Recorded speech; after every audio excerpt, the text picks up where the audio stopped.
সুপ্রভাত বন্ধুরা, আজকে চলে এসেছি আবারও একটা নতুন ভিডিও নিয়ে। তো আশা করছি সবাই খুব ভালো রয়েছো আর আমরাও বেশ ভালো রয়েছি। তো আজকে তোমাদের সাথে মর্নিং টু নাইট একটা রুটিন শেয়ার করছি। আর সকালে উঠে রোজ যে কাজটা থাকে, মানে ওয়ার্কিং ডে বা স্কুল ডে থাকলে সকালে উঠে প্রথমে আমি ছেলের জন্য টিফিনটা বানিয়ে নিই। আর আজকে বানাবো ওর জন্য পাস্তা। তো চলো তোমাদের সাথে পাস্তার রেসিপিটাও শেয়ার করি, কারণ পাস্তা তো ভীষণ একটা হেভি খাবার। আর বাচ্চাদের টিফিনে দিলে অনেক সময় অনেক অসুবিধাও হতে পারে বাচ্চার। তো কিভাবে পাস্তাটাকে হেলদিভাবে বানানো যাবে সেটাই তোমাদের সাথে শেয়ার করব। প্রথমেই বলবো আমি আটা পাস্তা নেওয়ার কথা। আমি যে পাস্তাটা নিয়েছি সেটা হচ্ছে আটার পাস্তা। তো আটা পাস্তা হলে সেটা বাচ্চার পক্ষে ভীষণ হেলদি হয়, কিন্তু যখনই সেটা ময়দার হয়ে যায় তখন কিন্তু সেটা আনহেলদি হয়ে যায়। তো সব সময় বাচ্চার টিফিনের ক্ষেত্রে আটাটা ইউজ করাটাই ভালো, আর ময়দাটা যতটা কম ইউজ করা যায় আর কি। তো এখানে আমি পাস্তাটাকে সিদ্ধ করে নিয়ে জল ঝরিয়ে নিয়ে তারপর একটুখানি রেখে দিয়েছি। আর ততক্ষণে এদিকে আমি একটা ডিমের ভুজিয়া বানিয়ে নিচ্ছি। আর বেশ কিছু সবজি বলতে গাজর আর পেঁয়াজ নিয়েছি। তো এটা এখন আমি আর কি চপারের মধ্যে একটুখানি কুচিয়ে নেব। এই ছোট ছোট জিনিসগুলো থাকলে চট করে বাচ্চার টিফিনই বলো বা রান্না বলো, যাই বলো না কেন, অনেকটা সুবিধে হয়। তার জন্য রান্নাঘরে এমন কিছু জিনিস রাখাটা খুবই দরকার যেগুলো আমাদের কাজে আসবে। তো এই চপারটা হচ্ছে আমার কাছে সেরকমই একটা যন্ত্র বলতে পারো। তারপর আবারও বেশ কিছুটা অলিভ অয়েল দিয়ে তারপর এই যে কুচিয়ে রাখা সবজিগুলো আমি দিয়ে দিলাম। এরপর সবজিটাকে একটুখানি ভেজে নেব।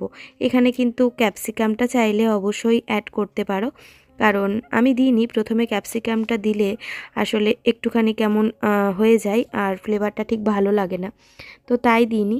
কিন্তু চাইলে অবশ্যই দিতে পারো যারা ক্যাপসিকাম পছন্দ করো। এরপর অল্প একটুখানি লবণ দিয়ে আমি একটু মজতে দেব। একটুখানি জাস্ট ভাজা ভাজা হয়ে যাওয়ার পরেই আমি জল ঝরিয়ে রাখা পাস্তাটা এর মধ্যে অ্যাড করে দেবো। পাস্তা তো নিজেই ভীষণ টেস্টি, তো যখনই তাকে একটুখানি বেশ মেটেরিয়ালস দিয়ে তৈরি করা হয় তখন সেটা অটোমেটিক খেতে ভালো লাগে। তবে বাচ্চাদের মুখ তো একটুখানি ডিম, একটু সস এগুলো ওরা পছন্দ করে আর কি। তো ব্যাস একটুখানি ভেজে নিলাম আর ওপর থেকে আমি একটু ম্যাগি মশলা অ্যাড করলাম। পাস্তা মশলা থাকলে অবশ্যই সেটাই অ্যাড করবে। আমার কাছে এই মুহূর্তে ছিল না বলে আমি ম্যাগি মশলাটাই অ্যাড করলাম। ব্যাস আর কিছুই না। এরপর আমি ভেজে রাখা ডিমটা এর মধ্যে অ্যাড করে দেবো বেশ কিছুক্ষণ নাড়াচাড়া করার পর।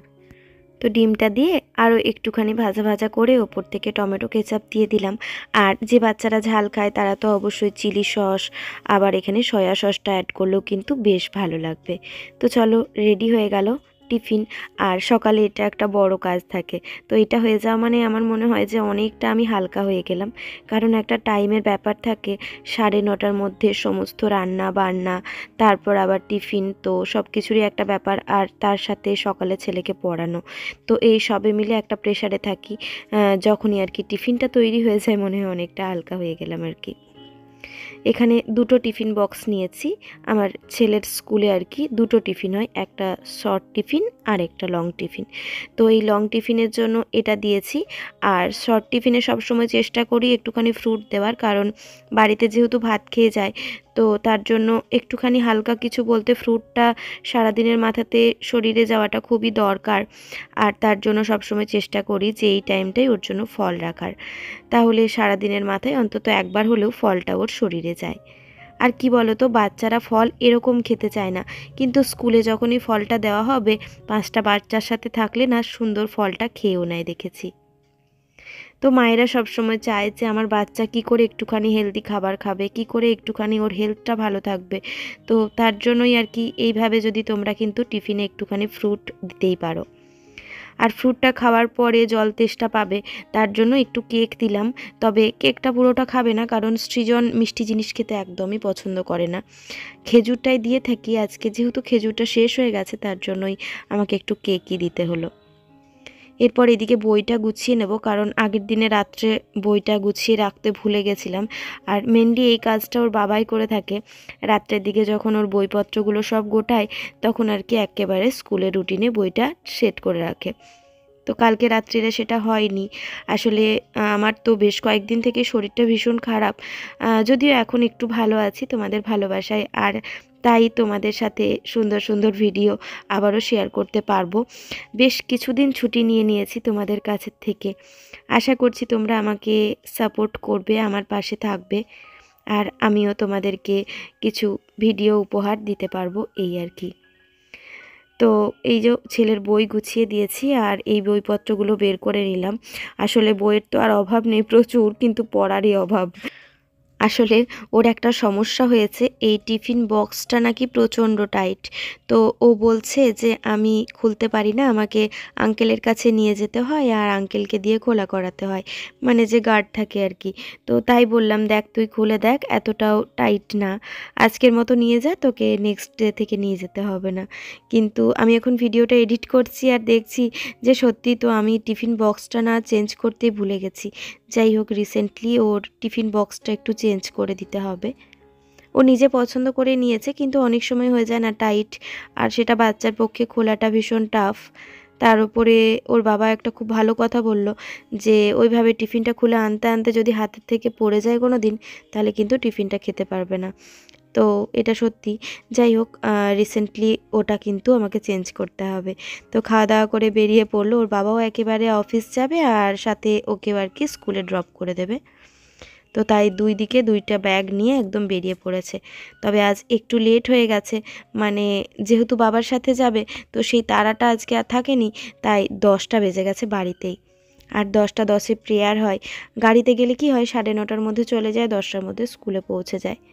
আমার ছেলে হচ্ছে ভীষণ ওবিডিয়েন্ট, আর সাথে টাইমটা ও ভীষণভাবে মেনটেন করে। ছোটোর থেকে আসলে ওই জিনিসটা দেখে ও অভ্যস্ত।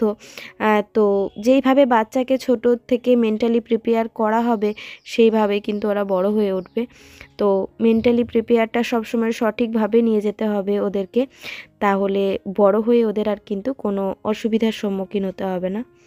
তো এই জিনিসটা ওর মধ্যে ভীষণ কাজ করে। টাইম দেখে দেখে ও কিন্তু সমস্ত কাজ করার চেষ্টা করে। আর টিউশন বলো বা স্কুল বলো, কোনো কিছুতেই কিন্তু মানে লেজি ভাবটা আর কি ওর নেই। তো যাই হোক, যাওয়ার পরে মায়েদের সমস্ত কাজ করতে হয় আমাদের। আর এখন ওয়েদার তো ভীষণ খারাপ, প্রচণ্ড ঠান্ডা। তো তার জন্য জানালা আর খুলিনি আজকে, যেহেতু বাইরে প্রচুর ঠান্ডা। তো জানালাটা খুলে কী করব, ঘরের মধ্যেই বরং ঢাকাঢুকি নিয়ে বসবো কাজ হয়ে গেলে। বেশ কিছু ফল এনেছিল, সেগুলো এখানে রাখছি। আর এখন না শীতকাল বলে আর নিচে বসে খেতে ইচ্ছে করছে না, তাই এই টেবিলটাকে পার্মানেন্টলি বলতে পারো এখন এখানে সেট করে রেখেছি। এটা হচ্ছে ফোল্ডিং সিস্টেম। তো এটা আমার ভীষণ সুবিধা, আমি চাইলে এটা তুলে দিতে পারি আর জায়গাটা তখন বেরিয়ে যায়। কেউ আসলে গেলে আমি এটা তুলে দিয়ে আবার যখন আমরা একা থাকি তখন আবার এটাকে কিন্তু আমরা সুন্দরভাবে কাজেও লাগাতে পারি। তো এইরকম বেশ কিছু ফোল্ডিং জিনিস যদি আমার বাড়িতে থাকতো, তাহলে হয়তো এতটা স্পেস আর কি নিত না বাড়িটাতে। এখন তো দেখছি ফোল্ডিং খাটও বেরিয়ে গেছে, সব কিছুই বেরিয়ে গেছে, কিন্তু আমি যখন এই কোয়ার্টারে আসি তখন তো আর সেগুলো থাকেনি, বা থাকলেও আমার জানা থাকেনি। তো যার জন্য আমার প্রচুর আর কি জিনিসপত্র হয়ে গেছে কোয়ার্টারে। যাই হোক, তার মধ্যেও গুছিয়ে রাখার সবসময় আর কি চেষ্টা করি। তো নিজে এখন একটুখানি ফল খেয়ে নেব, যেহেতু শরীরটা একটু দুর্বল রয়েছে। তো এখন নিজের কেয়ারটা একটু রাখছি, যখন ভালো থাকি তখন তো আর নিজের কেয়ার রাখি না। যদি সেই সময় নিজের কেয়ারটা রাখা যায়, তাহলে অসুস্থতাটা ভোগ করতে হয় না, এই আর কি।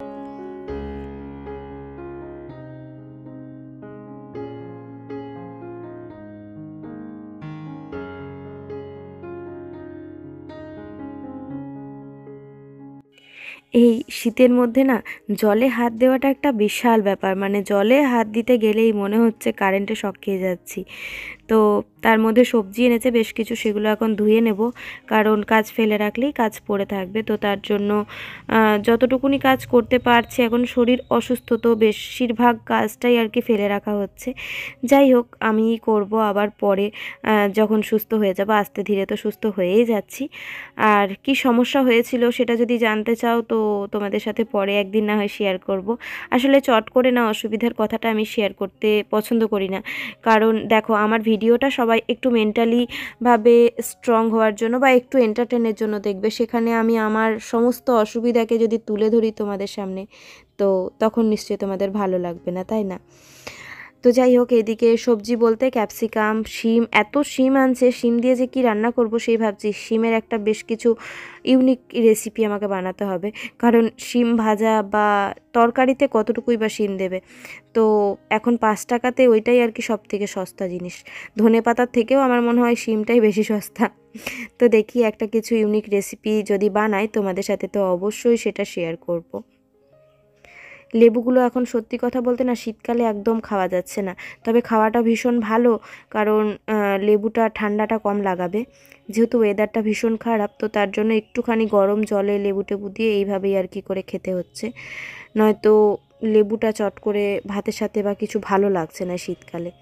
শীতকালে একটুখানি ওই গরম ভাত হবে, তার সাথে একটু আলু ভাতে একটু ডিম সেদ্ধ বা একটুখানি গরম গরম ঝোল, যে কোনো একটা ঝোল ভাত এরকমই। স্নান টান করে নিয়েছি আর এই যে এখন খাবার নিয়ে বসে পড়েছি।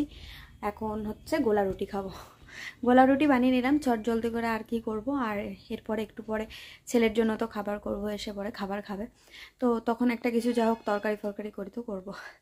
তো তাই এখন গোলা রুটি আর সস খেয়ে নিই, পেটটাও ভরবে, খিদেটাও মেটবে, আর সব কিছু রয়েছে, সবজি রয়েছে, তারপর ডিম রয়েছে, তো এই আর কি।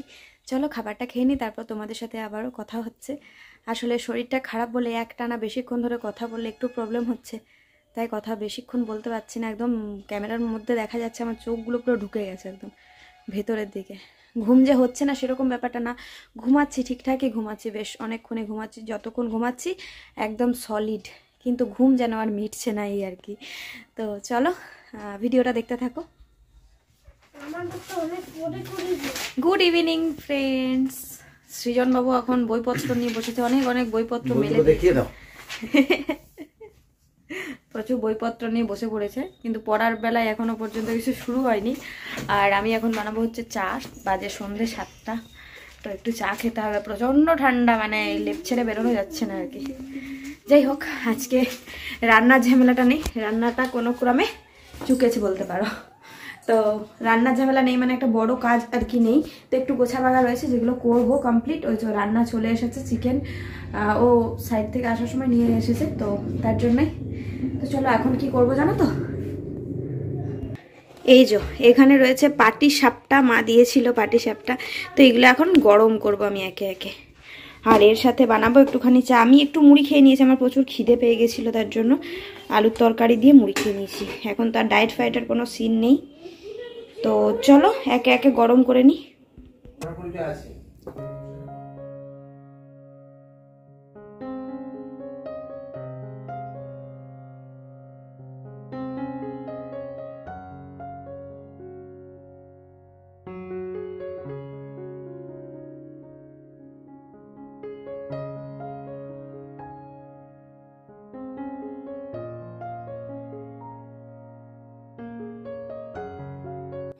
যে কোনো ধরনেরই পিঠে দেখবে একটুখানি যদি গরম করে নেওয়া যায় খেতে বেশ ভালো লাগে। আর বিশেষ করে পাটিসাপটাটা যদি এপিট ওপিট করে গরম করে নাও না, তাহলে কিন্তু একদম মুচমুচে থাকবে, তো বেশ ভালো লাগে খেতে।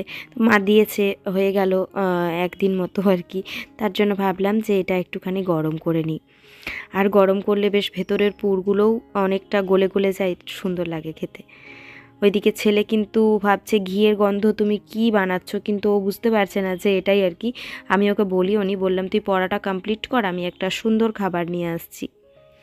আর আমার ছেলে একটু ভালো মন্দ খেতে পছন্দ করে, যেটা ওর ফেভারিট খাবার হবে সেটা ওকে দিলে ও মানে যা খুশি, মানে যে কাজ বলবে সেটাই করে দেবে, এবং সাথে সাথে কাজটা কমপ্লিট করে দেবে। তো ওকে সেরকমভাবেই আমি পড়াটা দিয়ে এসেছি, কারণ অনেকগুলো দিন হয়ে গেল তো যে অ্যাবসেন্ট, যেহেতু বাপের বাড়িতে ছিলাম, আর সেখানে তো সেরকমভাবে পড়াশোনা কিছুই হয় না, তো তার জন্যই একটুখানি পড়াটা আবার কমপ্লিট করতে হবে, কারণ সামনে আবারও বিয়ে বাড়ি রয়েছে, তো সেখানেও আবার যাওয়া রয়েছে। সব কিছু মিলিয়ে যদি আবার পড়াটা পিছিয়ে যায় তখন বিরাট একটা সমস্যায় পড়ে যাব। তো তার জন্য সব সময় ওই জায়গাটা আগে ঠিক রেখে বাকি সব কিছুকে চালিয়ে যেতে হবে। চলো ছেলেকে এখন একটুখানি পাটিসাপটাটা দেবো, আর ওর মুখের হাসিটা তোমরা নিজের চোখেই দেখো। তো ওকে বলছি দেখ এর মধ্যে কি আছে, ও বলছে না না পাটিসাপটা নেই, তাই বলছে। তো তারপর ওকে দেখালাম, তো হাসিটা ওর মুখের আমি তোমাদের সাথে একটু শেয়ার করলাম। বাচ্চাদের মুখে যখন হাসি দেখা যায় তখন কিন্তু মা বাবার এতটা আনন্দ হয় সেটা বলে বোঝানোর মতো নয়। একটু লিকার চা করলাম 3 জনের জন্য, যেহেতু এখন ঠান্ডাটা পড়েছে তো তাই অল্প একটু করে ওকে চাটা দিচ্ছি। তাহলে কি হচ্ছে, গলাটার আর কি একটু আরাম হচ্ছে, আর কাশিটাও হয়েছে বেশ। তো একটু ঠান্ডা হওয়ার পরে চাটা খাচ্ছে। এই যে এখন বসে বসে আমি সবজিটা কেটে রাখছি, আর নিচে বসে আর সবজি কাটা যাচ্ছে না, যা ঠান্ডা পড়েছে, তাই ছুরি দিয়ে বাঁধাকপি কাটছি। তো এই অভিজ্ঞতা যদিও বা এই প্রথম আর কি, কারণ ছুরি দিয়ে এর আগে আমি কখনো বাঁধাকপি কাটিনি সত্যি কথা বলতে। তো এই ফার্স্ট টাইম এই অভিজ্ঞতাটা হচ্ছে, বাট কাজ চলে যাওয়ার মতো ঠিকই আছে। খুব একটা যে সুন্দর হচ্ছে সেরকম না, তবে মোটামুটি কাজটা তো চলে যাবে। আর রাত্রে যদি এই কাজটা করে রাখা যায়, সকালে রান্নাটা কিন্তু একদম চুটকি মেরে করা যাবে। তো সবসময় চেষ্টা করছি এই শীতকালটাতে যে রাত্রে সবজিটা অন্তত পক্ষে কেটে রাখার, তাহলে সকালে উঠে এই যে হড়বড় ব্যাপারটা আর থাকে না। আর বাঁধাকপি কাটা মানে মোটামুটি আধা ঘন্টা তোমাকে হাতে সময় নিয়ে বসে থাকতে হবে, তারপরে গিয়ে বাঁধাকপিটা কাটা হবে। সাথে মটরশুঁটিও নিয়েছি, মটরশুঁটিও ছাড়িয়ে রেখে দেবো। বাঁধাকপি আর মটরশুঁটি দিয়ে ভাবছি কালকে একটা তরকারি বানাবো। তো চলো এখন ফ্রিজের মধ্যে রেখে দিই। আলুটা অ্যাকচুয়ালি আমি ভুল করে ছাড়িয়ে দিয়েছিলাম, তারপর দেখলাম যে আলুটা ছাড়ানোর থেকে ভালো আমি একটু কেটেই রেখে দিই। একটু লাল হয়ে যাবে, সকালে ভালো করে ধুয়ে নিলে আর অতটা প্রবলেম হয় না। আর এদিকে ছেলেকে পড়াতেও হচ্ছে, তো ঘরের অবস্থা তো বেহাল। আমি আর ঘর গোছানোর কথা এখন ভাবিনি। এতক্ষণে আমাদের একটা যুদ্ধ সম্পন্ন হলো না বেটা, পড়া। তা এখনও বাবার সাথে একটু খেলা করবে। আর চলো ততক্ষণ আমি একটু রুটিটা করে নিই। আর চিকেন তো এনেছে, ওটা একটু গরম করবো, ব্যাস আর কিছুই না। তো এখন বাবা আর কি স্কুলের বইপত্রগুলো একটু গুছিয়ে দিচ্ছে ওকে। আটাটাও মাখা নেই, একটু বেশি করে আটা মেখে দেবো, তাহলে কি হবে কালকে স্কুল যাক বা না যাক, যা কুয়াশার ওয়েদার, তাতে করে কালকে স্কুল পাঠাবো কিনা সেটা দুবার ভাবতে হচ্ছে আর কি, প্রচণ্ড কুয়াশা বাইরে। তো স্কুলটা যাক বা না যাক, তবু আর কি ব্রেকফাস্টের ব্যবস্থাটা হয়ে থাকবে। তো একটু বেশি করে আর কি আটাটা মেখে নিই। ঠান্ডাতে না আটা মাখতে ইচ্ছে করছে না, মনে হচ্ছিল যে রুটিটা কিনে নিয়ে আসুক, কিন্তু দেখলাম যে আমি একটু আলসেমি করতে যাবো, তো মানুষটা আবার ঠান্ডায় যাবে, রুটি আনবে, ওর আবার কষ্ট। তার থেকে ভালো আমি ঘরেই করে নিই, আমার এক ঢিলে দুই পাখিও হয়ে যাবে, কালকে ব্রেকফাস্টেরও ব্যবস্থা হয়ে যাবে। তো চলো ঝটপট করে রুটিটা করে নিই আর চিকেনটা গরম করে নিই।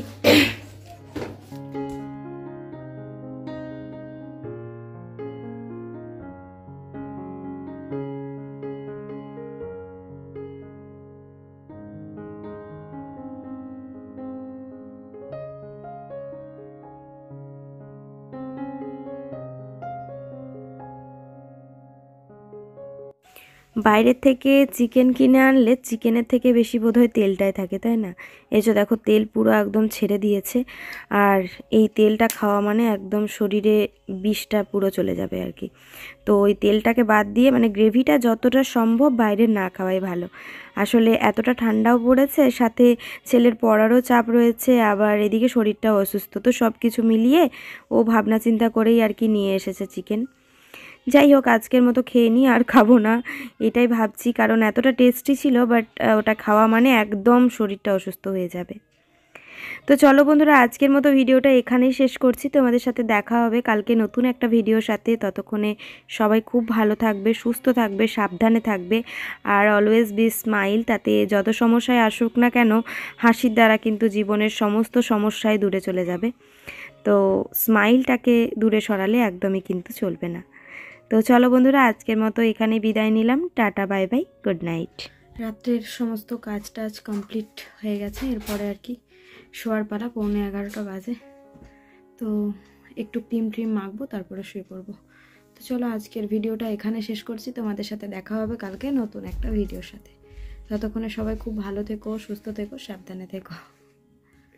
চলো আজকের মতো টাটা, গুড নাইট। আর আমাদের ফোকলুর দেখো কতগুলো দাঁত ভেঙে গেছে, আর ওপরে দাঁতটা ভাঙেনি, ওটা আবার ফাঁকা হয়ে গেছে না ফোকলু? কোনটা নড়ছে বাবা? এটা তো, ওটা তো ভাঙা দাঁত, ভাঙেনি না। ও তার জন্য সরে গেছে, তাই জায়গাটা ফাঁকা হয়ে গেছে, ভেতরে দাঁত বেরিয়ে যায়নি তো। তো চলো টাটা, গুড নাইট, কালকে আবার দেখা হবে একটা নতুন ভিডিওর সাথে।